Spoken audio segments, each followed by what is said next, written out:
It is another edition of the Ben Garcia Show.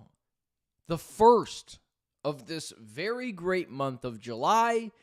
Did the Suns get a hidden gem in free agency or just another rotational piece? Either way, spoiler alert, feels like it's a good signing.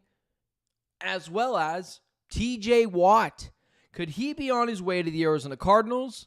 Potentially. Never say never. Talk to you guys in a couple of seconds.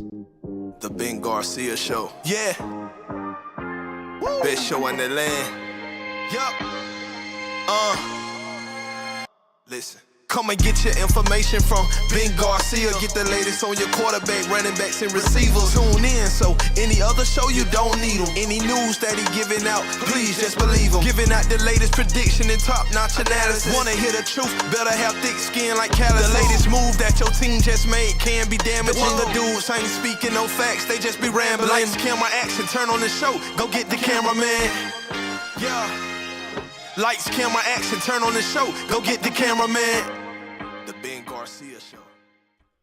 What is up, guys? Welcome into yet another edition of the Ben Garcia Show. Thank you so much for making me a part of your day. Thank you so much for allowing me to come on here and entertain the masses day in and day out, whether you like it or not. So follow me on all social media platforms at Ben Garcia Show, TikTok, Instagram, Twitter, wherever a social media platform is, I am there. Get in on the conversation. At me, DM me. Let's talk all things Arizona sports and maybe even national sports. Maybe you got a question about what the hell the Steelers are doing, or why the heck DeAndre Ayton is just not a very good player anymore. And turns out he had tantrums and didn't show up to his scheduled rehab assignments for his injuries. And you want to talk about that, let's do it. But also, do me a favor, like, share, subscribe, however you are listening, wherever you are listening. We appreciate you making the Ben Garcia Show a part of your day. It's like an OG show this morning with my guys Michael and Ivan in the chat. I appreciate you guys being here. I understand that sometimes you guys can't always be here, but when you are, it is definitely a gift. All right, that is enough kissing up to the masses. That is enough plugging different things. Let's go here. So free agency has absolutely been killed. I don't think that this is something that is going to come back in the future. I think free agency, from what we used to know, is gone. The NBA has killed its free agency period. I would be curious to know how in the world the NBA plans to rebound from the fact that to casuals, and again, I feel like I have to put a disclaimer out there anytime I say casuals, the casual NBA fan, which again is not a bad thing, I believe their favorite part about the NBA was the drama, the offseason, one big novella. And the fact that the NBA took away its potential most appealing piece to NBA fans, I'd be curious to know how that's going to affect the NBA as a whole. This new CBA has completely rendered free agency somewhat useless. The biggest splash moves yesterday was Nickeil Alexander-Walker, who is like a superstar role player, and a bunch of re-signings that we already knew were going to happen. When teams re-sign a player now, it's just more so reacting to how much money they got. It's not really reacting to, oh, wow, that was a surprising thing. We all knew it was coming. When you are a team like who has a player, it's like the Suns with Devin Booker, they're going to re-sign him. Like, they don't have a choice. They are going to bring him back. They're not just going to let him walk for nothing. So this idea that the NBA has basically rendered the novella part of free agency and of the offseason just out of the equation, even like when I see that the Lakers are stockpiling money for the 2027 offseason because there's a lot of free agents then, cool. Are we sure that most of those elite level free agents aren't just going to re-sign with their teams where they can make more money? So, like, Luka Doncic is eligible for an extension this offseason. I forgot who it was, one Suns fan account say, Well, could Luka Doncic be headed to the Suns next year in free agency? First off, there's like no world in terms of money where that would work. And two, why wouldn't Luka just sign with the Lakers for more money? So it sucks. And the Suns were no exception to that. I can like the moves the Suns made while still being annoyed that free agency was basically rendered useless by the rest of the NBA because of the new collective bargaining agreement. Here's where I'm going to remind you guys that I was right. And here's why it's important for me to point out where I'm right, especially as a small channel, when I want you to continue to listen to me, watch me, consume my content. I mentioned I'd rather have Collin Gillespie on the Phoenix Suns than Chris Paul. And it wasn't a shot at Chris Paul. But part of my opinions are also based on what I think is going to happen. If I don't think it's going to happen, I will tell you very clearly. But the Phoenix Suns re-signing Collin Gillespie and basically telling Chris Paul get to stepping, it doesn't shock me. And it's why I feel like I have to say, like, guys, I was right here. I really like Chris Paul.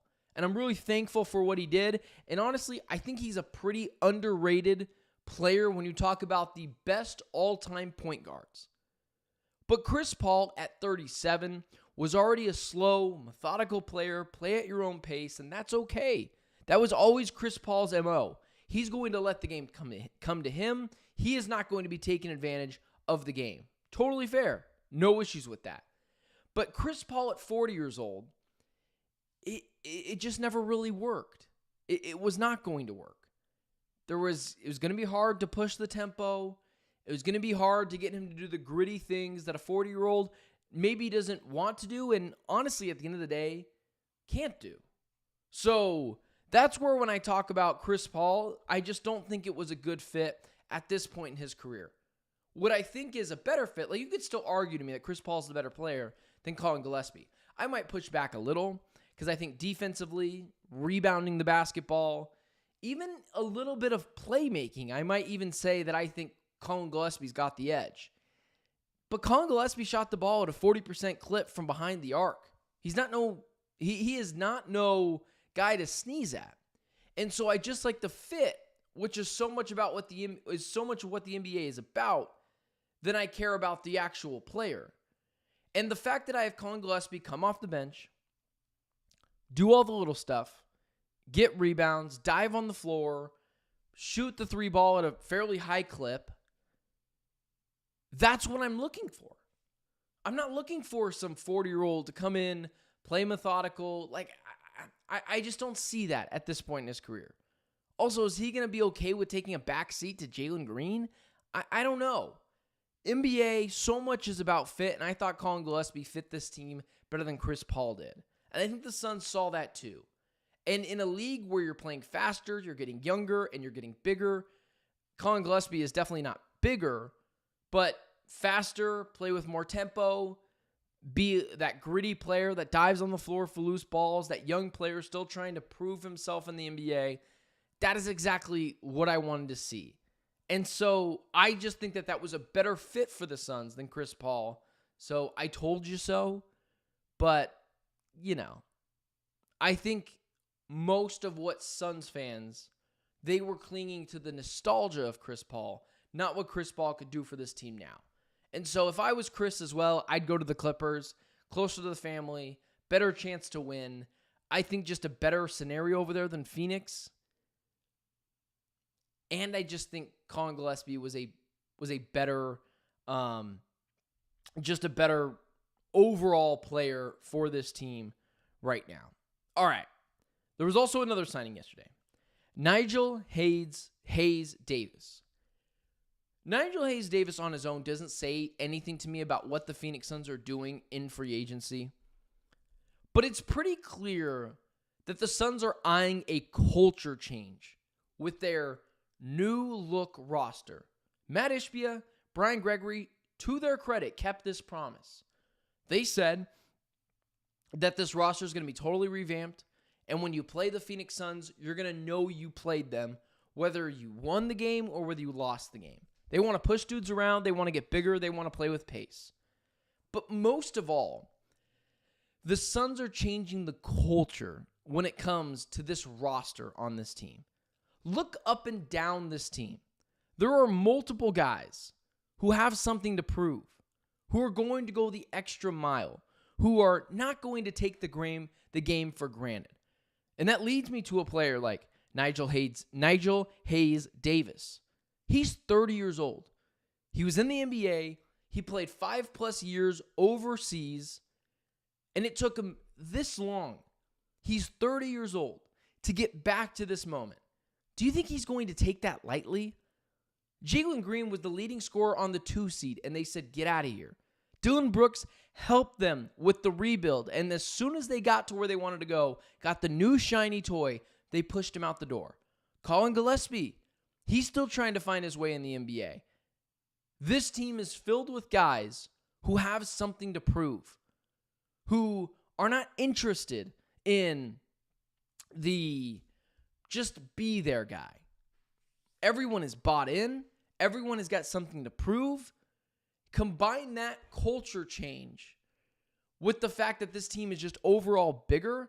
I'm not saying this team is going to win 50 games next year. Hell, because the Western Conference is so good, I'm not saying this team is even going to be a playoff team. But there is a drastic change in terms of what I believe is mentally and physically. The mental part is, look at Jalen Green, leading scorer on the second best team in the West, and they said, get out of here.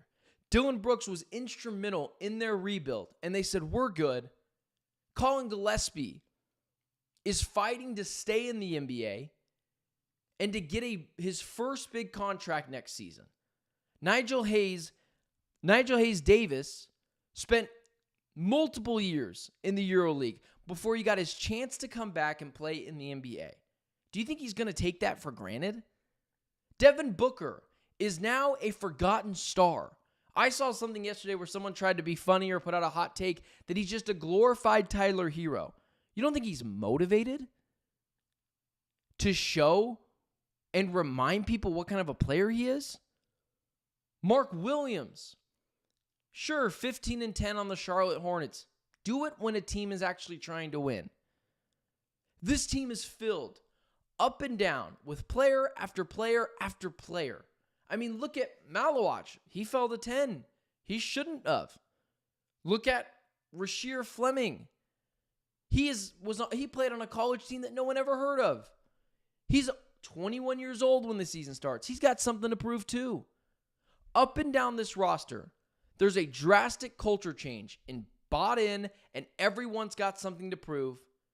And it is in everyone's best interest to lean into each other so that this team can reach a collective goal that is satisfactory to everyone. And then you look at the physical aspect of this team. This is a gigantic team. This team went from being one of the smaller, easier teams to push around in the NBA to what is one of the bigger lineups in the NBA, and overall just going to be fun.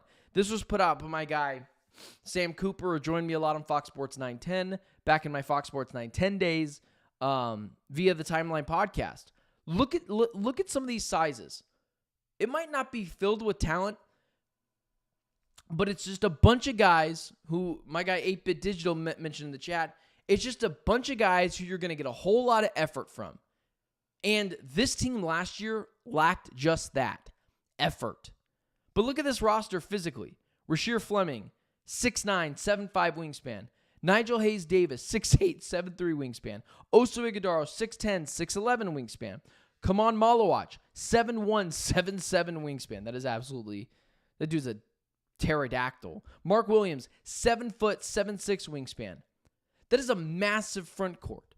You're going to play this team, and like Matt Ishbia and Brian Gregory said before, and you're going to know they played them. Games are going to be in the 105s, 110s. I think gone are the days where you see a Suns team like it was in the Kevin Durant, Devin Booker, Bradley Beal era, where it's over by halftime. Yeah, the Suns are going to lose a lot of games this year. Probably more games, potentially. Actually, I don't think that's the case. I think the Suns are going to be better than they were last year. Still, that's not a playoff team, but I think they'll be better this year than they were last year. But let's say they go 42-42. They're going to, that math isn't mathing. 41-41. Let's say they lose 41 games. Suns had like 15 blowouts this year. I don't think they get blown out more than a couple of times like every team does. You're going to know you played this team. And I'm not gassing up this team thinking that they're an NBA Finals contender or a Western Conference Finals contender or probably even a semifinal team in the Western Conference. But can they be a frisky first-round team that scares a 1, 2, or 3 seed? Just scares them. Just gives them a little scare. A six-game series. Can they win 2 games? And then after that, it's a whole different idea of bought in. Players know that this team is serious. The young players came into their own. The Suns might not be better from a talent aspect on this team next year, but I think they're going to win more games. And it's going to be because of that one thing we continue to talk about, effort. So I think the Suns are mostly done in free agency. They got one more roster spot open. I bet they just bring back Jalen Bridges. But overall, I want to go after Ishbia and I want to go after Gregory, and I have multiple times before. I got to be honest. I like what they did, and they've got me bought in for now because I owe this team nothing, and I will continue to go after them if need be. All right. Let's talk about everyone's favorite football team.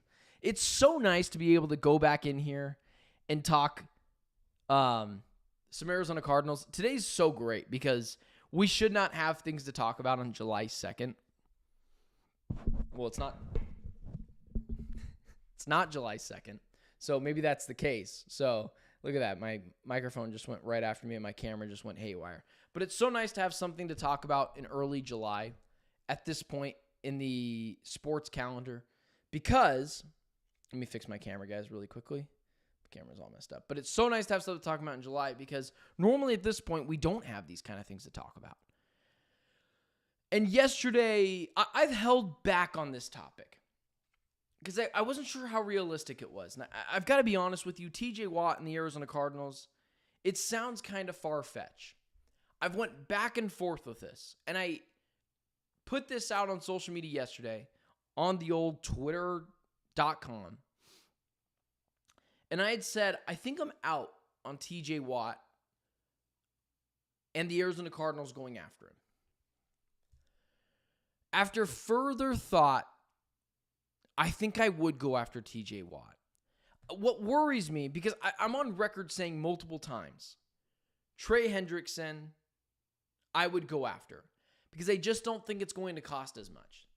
But when I see TJ Watt want a new contract, I think to myself, are they going to give it to him?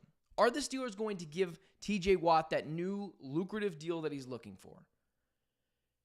And although recently TJ Watt has been healthy, he has played in the I'm pretty sure every game over the last couple of seasons. I wanted to have this up. But I don't think he's exactly the same player. He played in all 17 games last year. And honestly, he's actually a mostly healthy player. 15, 16, 16, 15, 15, 10, 17, 17.